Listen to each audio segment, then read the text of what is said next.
Bismillahirrahmanirrahim. Assalamu alaikum to my dear students. Now we have first year mathematics. In this first year mathematics, we will have exercise number 6.4, which is about the series. I mean arithmetic series. Rest of the exercise we have done, which were about the sequence and arithmetic sequence. Now we have arithmetic series. First we will learn about the series and we will have some problems which were relating about the arithmetic series. इसमें हम लोग सीखेंगे series के बारे में सीखेंगे. पिछला जितना भी हमने काम किया था वो सीक्वेंस और अरिथमेटिक सीक्वेंस के बारे में था. अरिथमेटिक सीक्वेंस क्या था कि उसमें हमारे पास जो डिफरेंस था ना वो सेम आ रहा. तो उसमें हम लोगों ने क्या किया, पहले अरिथमेटिक सीक्वेंस को सीखा, फिर उसकी कुछ टर्म्स को हमने फाइंड आउट करना सीखा कि अगर हमारे पास कुछ जनरल टर्म हो तो उसकी कोई भी अगर टर्म निकालनी तो वो कैसे फाइंड आउट की जाएगी. इससे रिलेटेड कुछ और भी प्रॉब्लम्स हमने की थी. अब हम लोग जो करेंगे वो जितनी भी हमारे पास अरिथमेटिक सीक्वेंस की जो टर्म्स थी ना उनको हम लोग सम करना सीखेंगे. तो सम कैसे करेंगे, लेट कर लेते हैं. हमारे पास कुछ टर्म्स हैं A1, A2, A3 and AN तक हमारे पास टर्म्स हैं. अगर हम लोग इसको सम कर देते हैं A1 plus A2 plus A3 plus so on up to AN.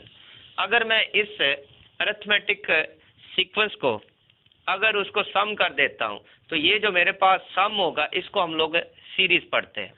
ठीक हो गया. यानी कि सीरीज की आप डेफिनेशन करना चाहें तो यूं कर सकते हैं, sum of the sequence is called series. जैसा कि हम लोगों ने अरिथमेटिक मीन दो नंबर्स के बिटवीन जब किया था फाइंड आउट, ए और बी के दरमियान अगर हमने दो नंबर्स का अरिथमेटिक मीन फाइंड आउट करना था तो वो हमारे पास अरिथमेटिक बन रहा था a प्लस बी बाय 2. इसी तरह यहाँ पर भी हम लोग जब इनको सम करेंगे n टर्म्स को तो Sn बराबर किसके हो जाएगा, क्योंकि ये n टर्म्स तक है. तो यहाँ पर हम लोग क्या लिखेंगे, n into A1 plus AN. ठीक हो गया. अब यहाँ पर हमारे पास नीचे क्या आएगा, 2 आ जाएगा. जिस तरह से हमारे पास अरिथमेटिक मीन में भी 2 था, यहाँ पर नीचे 2 आ गया. अब इसको मजीद अगर लिखना चाहें तो वो यूं लिख सकते हैं A1 प्लस, हमारे पास अरिथमेटिक जो सीक्वेंस होता है उसकी nth टर्म हमें पता है A1 plus n-1 into D के बराबर होती. ये वाला मैंने कॉन्सेप्ट आपको एक्सरसाइज नंबर 6.3 का जो लास्ट वन हमने क्वेश्चन किया था उसमें n अरिथमेटिक मीन्स का जब हम लोगों ने सम फाइंड आउट करना था सो वहाँ पर ये मैंने आपको कॉन्सेप्ट दिया था. अब उसी कॉन्सेप्ट को हम लोग यूज़ करते हुए इसके कुछ प्रॉब्लम्स को करेंगे. सो n/2 A1 प्लस A1 तो 2A1 plus n-1 into D बन गया. सो ये हमारे पास एक फार्मूला है. अगर हमने कुछ टर्म्स का सम फाइंड आउट करना तो इसको यूज़ करेंगे और हम लोग सम को फाइंड आउट कर लिया करेंगे. सो मैं इसको एक साइड पर लिख देता हूँ, फिर इससे रिलेटेड कुछ प्रॉब्लम्स को करते हैं. हम लोग पहले क्वेश्चन नंबर 2 को करेंगे, उसके बाद फिर 1 को भी करेंगे. पहले 2 को सीख लेते हैं. मैं इस फार्मूले को यहाँ लिखता हूँ, Sn equals to n/2 2A1 plus n-1 into d. अब हम लोग इसको यूज़ करना भी सीखेंगे. सम दी सीरीज, पहला पार्ट मैं फर्स्ट पार्ट लेता हूँ. Solution of first part -3 plus -1 plus 1 plus 3 plus 5 plus so on up to कहाँ तक जा रहा है, A16. नहीं जी, हमने क्या करना है, पहले 16 जो टर्म्स है ना उनका हम लोगों ने सम को फाइंड आउट करना है. तो यहाँ पर देखें हम लोग क्या करेंगे, उसी तरह A1 और D चाहिए. n हमारे पास ऑलरेडी उसमें 16 दिया हुआ है. तो A1 हमारे पास क्या हो जाएगा, -3 और D निकालें तो वो क्या आएगा, -1 माइनस इंटू -3. D हम लोग कैसे निकालते थे, जो सेकंड वन को फर्स्ट वन में से, थर्ड वन को सेकंड वन में से, इस तरह हम लोग सब्ट्रैक्ट करके D निकाल लेते थे. सो ये बन जाएगा नेगेटिव नेगेटिव पॉजिटिव, 3 - 1 तो ये बन जाएगा 2. सो हमारे पास डिफरेंस कितना आ गया, 2 आ गया. अब हम लोग ज़रा फार्मूला लिखते हैं, Sn equals to n/2 2A1 plus n-1 into d. So n हमारे पास कितना है, n यहाँ पर लिख लेते हैं, वो भी 16 है. सो यहाँ लिख लेते हैं S16 equals to 16 divided by 2. 2A1 हमारे पास कितना है जी, -3 प्लस 16 - 1, n की जगह 16 आ गया और d की जगह कितना आ जाएगा हमारे पास, वो 2 आ जाएगा.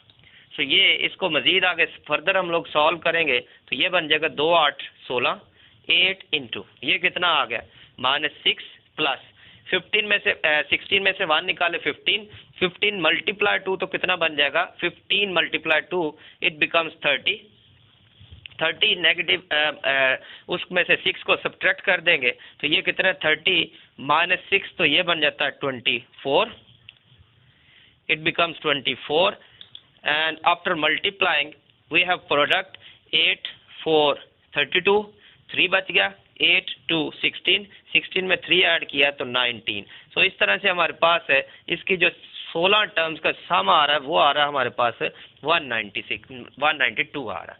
सो उम्मीद है आपको इसकी समझ आई होगी। अब हम लोग ऐसा करते हैं इसका पार्ट नंबर 2 इसी तरह करेंगे। लो जी पार्ट नंबर 2 की तरफ चलते हैं।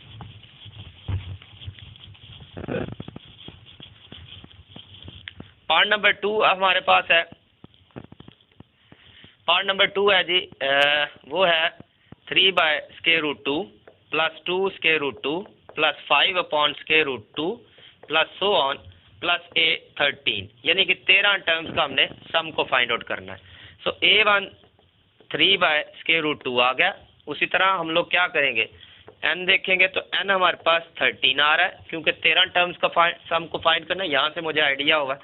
इस तरह d हमारे पास कितना आ जाएगा, सेकंड में से फर्स्ट को माइनस करेंगे 2√2 माइनस 3/√2, क्योंकि नीचे इरेशनल नंबर है तो इसको ख़त्म करने के लिए हम लोग पहले तो इसका एलसीएम लेंगे, इसको मल्टीप्लाई करेंगे। सो 2√2 का स्क्वायर बन गया माइनस ये इससे ख़त्म हुआ 3 बच गया, स्क्वायर रूट से कट गया, ये बचेगा 2 × 2 माइनस 3/√2 आ गया। तो ये कितना हमारे पास आ गया 2 2 4 माइनस 3 जो कितना बच जाएगा 1/√2 आ गया। सो इस तरह से ये हमारे पास d आ गया। सो आप चाहें तो इसको रैशनलाइज करके ये वाला नीचे से ख़त्म कर सकते हैं, अदरवाइज आप ऐसे भी चला लेंगे तो कोई मसला नहीं। अच्छा अब हम लोग नेक्स्ट क्या करेंगे, हम लोग नेक्स्ट ऐसा करते हैं कि यहाँ फार्मूला लिखते हैं Sn बराबर किसके होगा n/2 2a1 plus n-1 into d होगा। अब यहाँ वैल्यूज़ को पुटअप करेंगे तो ये वैल्यूज़ हमारे पास है n कितना है जी, n तो हमारे पास 13 है इक्वल टू 13/2, 2a1 हमारे पास कितना है 3/√2 है प्लस फिर 13-1 इंटू d हमारे पास कितना आ रहा है, d हमारे पास 1/√2 आ रहा है, इसको यहाँ पुट करेंगे।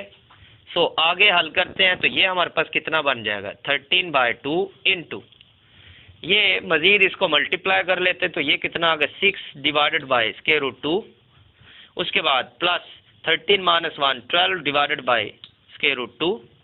अब इसका एलसीएम कितना आ गया, एलसीएम इसका आ जाएगा वो बनेगा √2 एलसीएम आ गया, ये ख़त्म हुआ तो 6 प्लस ये भी ख़त्म हुआ तो 12 आ गया। तो ये हमारे पास कितना आ जाएगा, मज़ीद इसको सॉल्व करेंगे तो ये हमारे पास आएगा 13/2 इंटू 6 प्लस 12 तो ये बनेगा 18, तो ये आ गया 18/√2 आ गया। अच्छा ये अब मज़ीद कटिंग हो रही तो हम लोग काट देते हैं तो ये इससे कट जाएगा तो ये कितना आ गया 9। सो 13 को 9 से मल्टीप्लाई करेंगे तो ये बन जाएगा 117/√2। तो ये हमारे पास सम आ गया कितनी टर्म्स का 13 टर्म्स का सम हमारे पास आया S13 will be equal to 117/√2। यही हमारे पास इसका रिक्वायर्ड सम था। उम्मीद है आपको इसकी समझ आई होगी। अब हम लोग क्या करते हैं इसका नेक्स्ट पार्ट करते हैं, वो भी सेम इसी तरह का पार्ट होगा। पॉइंट से देख के आप लोगों ने इससे परेशान नहीं होना कि पॉइंट आ गया अब हम लोग क्या करें। सो इट डजेंट मैटर, इसको भी हम लोग कर सकते हैं।